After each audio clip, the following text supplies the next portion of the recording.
You know, something I've been thinking about lately, I really think we're starting to come out of this era where it's been men versus women. For years, it felt like every conversation online was about proving who had it harder, who was more valuable, who was more right, who was the problem. And honestly, I don't think that mindset builds anything.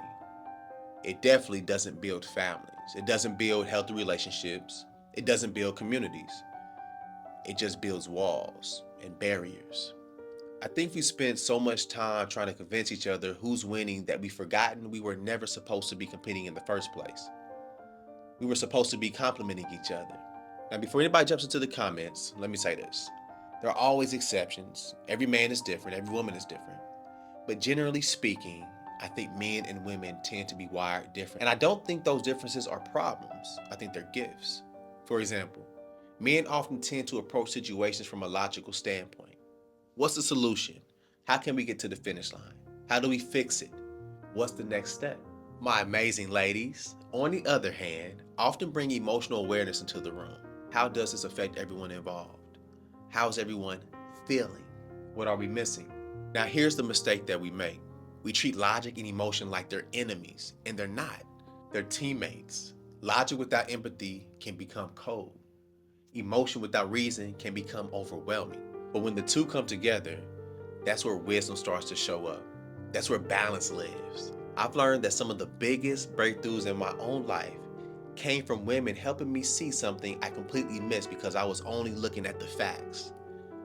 And I've also seen moments where a calm, logical perspective helped bring peace to an emotionally overwhelming situation. Neither one is better, they're just different. And different doesn't mean deficient. That's something I wish more people understood.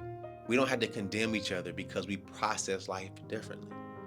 We don't have to shame men for being men. We don't have to shame women for being women. Let's simply respect each other's wiring. We should be asking ourselves, what can I learn from the way you see the world? Because that's how we grow. The strongest relationships I've ever seen aren't built because two people are exactly alike. They're built because two people respect the differences they bring to the table. One person is stronger in one area, the other person is stronger somewhere else. One brings stability, one brings perspective. One brings courage in a certain season, the other brings patience. And together, they become stronger than either one could have been alone. I also think something beautiful happens as we mature. As men, we learn to become more emotionally intelligent, not emotionally driven, emotionally intelligent. We learn how to listen instead of always trying to solve. We learn that strength isn't just providing. Sometimes strength is being present and validating. Sometimes strength is saying, I hear you, I understand you.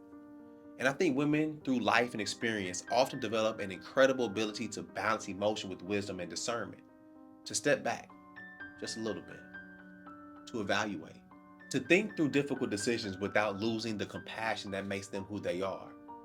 That's growth, becoming a more complete version of yourself. Because I don't think God designed us to erase our differences. I think He designed us to appreciate them. If everybody thought the same, felt the same, processed life the same, relationships wouldn't be richer. They'd be flatter and poorer. Our differences create opportunities to learn, to stretch, and to see life from angles we never discover on our own. That's why I believe one of the greatest signs of maturity is being able to admire a strength in someone. A confident man isn't threatened by a woman, and a confident woman is not threatened by a man. They celebrate each other, they sharpen each other, they challenge each other, and they make each other better. At the end of the day, I don't think the future is men versus women. I think the future is men with women and women with men. Serving together, growing together, building together, loving together, and not because we're identical, but because we're different.